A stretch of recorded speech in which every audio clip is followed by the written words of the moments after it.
नमस्कार, स्वागत है आपका डॉक्टर साहिब में और मैं हूं आपके साथ सौम्य राठी। डॉक्टर साहिब के आज के एपिसोड में हम लोग अस्थमा के पेशेंट्स को दिए जाने वाले पंप्स के बारे में बात करने वाले हैं। लोगों को कभी कभी ऐसा होता है कि 2 पंप्स दिए जाते हैं और आम भाषा में लोग ये समझते हैं कि एक कम पावर वाला होता है और एक हाई पावर वाला होता है। कब किसे इस्तेमाल करना है, कब किसे नहीं, आज ये सारी चीजें समझेंगे। और इस बारे में जानकारी देने के लिए इस वक्त मेरे साथ बैठे हैं डॉक्टर अमिताभ बंका, जो कि बिहार के सबसे जाने माने फेफड़ों के डॉक्टर्स में से एक हैं। सबसे पहले डॉक्टर साहब नमस्कार, बहुत बहुत स्वागत है आपका। नमस्कार, धन्यवाद सौम्या। डॉक्टर साहब, ये कम पावर वाला पंप, ये हाई पावर वाला पंप क्या है?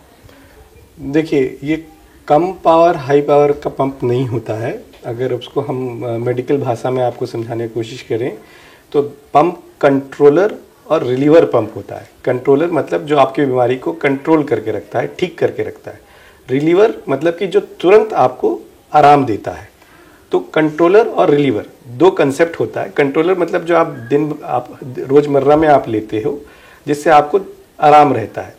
रिलीवर वो जो आपको इमरजेंसी में यूज़ करना है, जब आपको लगे कि आपको ज़्यादा दिक्कत हो रही है तो उस समय आप SOS बेसिस पे, इमरजेंसी बेसिस पे आप उसको यूज़ करते हो ताकि आपको उसमें तुरंत आराम आए। तो ये कम पावर हाई पावर नहीं होता है, ये कंट्रोलर और रिलीवर थेरेपी होती है। कंट्रोलर थेरेपी जो होती है वो लंबे समय तक असर करती है। आपको सुबह शाम या ऐसे में, मतलब आप सुबह या शाम 2 ही समय में लेते हो। और रिलीवर थेरेपी जो होती है वो शॉर्ट एक्टिंग होती है पर फास्ट एक्टिंग होती है। वो तुरंत असर करती है पर उसका असर कम देर तक रहता है। तो इसी के लिए उसको हमको बार बार देना पड़ता है। तो इसी के लिए वो हम उसको रिलीवर की तरह यूज़ करते हैं। हम उसको कंट्रोलर की तरह यूज़ नहीं करते हैं, उसको हम रिलीवर की तरह यूज़ करते हैं। और कंट्रोलर जो होता है, हालांकि अब जो नए कंसेप्ट आ गए, मैं उसके लिए आगे बात करूंगा।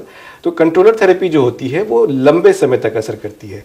तो हम उसको सुबह शाम देते हैं और उसको कंट्रोलर की तरह यूज़ करते हैं। बट अब जो नया कंसेप्ट आ गया सौम्या, उसके अंदर हम लोग ये जो कंट्रोलर रिलीवर वाला जो कंसेप्ट है वो हमने अब चेंज कर दिया है। जो नए गाइडलाइंस आ गए हैं उसमें अब हम लोग बात करते हैं स्मार्ट थेरेपी की। स्मार्ट मतलब single maintenance and reliever therapy.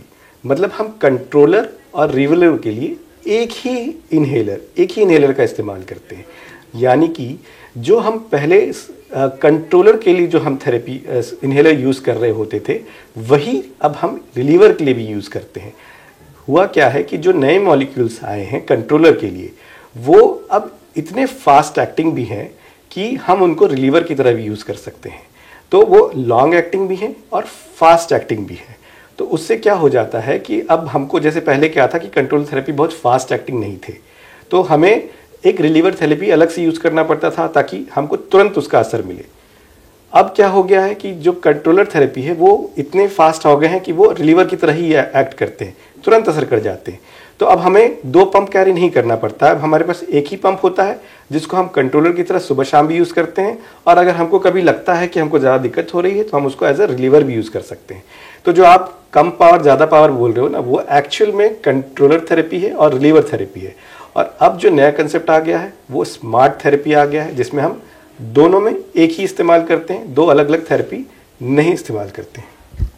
Doctor साहब, स्मार्ट थेरेपी के बारे में लोग अभी उतना नहीं जानते हैं, अवेयरनेस थोड़ी कम है। तो ये 2 पंप का जो सिस्टम है, लोग अभी भी इस पर काफ़ी ज़्यादा रिलाई कर रहे हैं।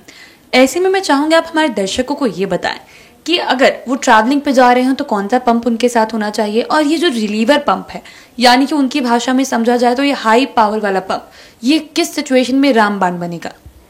देखिए, अगर आप ट्रैवलिंग पे जा रहे हैं, अगर आप लंबे ट्रैवलिंग पे जा रहे हैं तो आपको देखिए दोनों ही कैरी करना पड़ेगा। आप एक कैरी करके नहीं जा सकते हैं। अगर आप शॉर्ट, मतलब आज सुबह या शाम के उस पे जा रहे हैं तो शायद आप अगर केवल रिलीवर कैरी करेंगे तो भी आपका काम चल जाएगा, कि आप सुबह जा रहे हैं और शाम में लौट रहे हैं तो आपका रिलीवर से काम चल जाएगा। बट अगर आप 2-3 दिन के ट्रैवलिंग पे जा रहे हैं तो आपको दोनों ही कैरी करना पड़ेगा।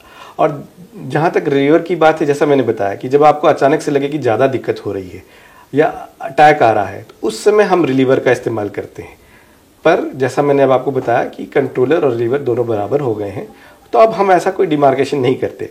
और यही कारण है कि ये जो वीडियोज़ हम आपके साथ बनाते हैं, ये अवेयरनेस के लिए ही बनाते हैं ताकि लोगों को ये बात पता चले कि अब आपको 2-2 पंप यूज़ करने की आवश्यकता नहीं है।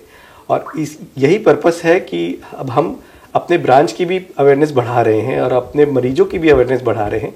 ये बात बार बार लोगों को बता रहे हैं कि अब जो कंसेप्ट है वो चेंज हो रहा है और लोगों को इन्हेलर की भी अवेयरनेस बढ़ा रहे हैं, ताकि लोगों को इन्हेलर की भी अवेयरनेस बढ़े और उनको भी पता चले कि हमारा सारा कंसेप्ट चेंज हो चुका है और लोग को पता चले कि अब हमें इन्हेलर से भी घबराने की जरूरत नहीं है और बहुत इन्हेलर भी रखने की जरूरत नहीं है। उम्मीद करती हूँ कि डॉक्टर साहब ने जो सारी बातें बताई हैं आपने उन्हें ठीक तरीके से सुना और समझा होगा। इसी के साथ जल्द मुलाकात होगी अगले एपिसोड में। तब तक के लिए अगर वीडियो को फेसबुक पर देख रहे हैं तो पेज को लाइक करें, यूट्यूब पर देख रहे हैं तो चैनल को सब्सक्राइब करें। कमेंट सेक्शन या मेल बॉक्स के माध्यम से आप बता सकते हैं कि डॉक्टर साहब से आपके क्या सवाल हैं। धन्यवाद।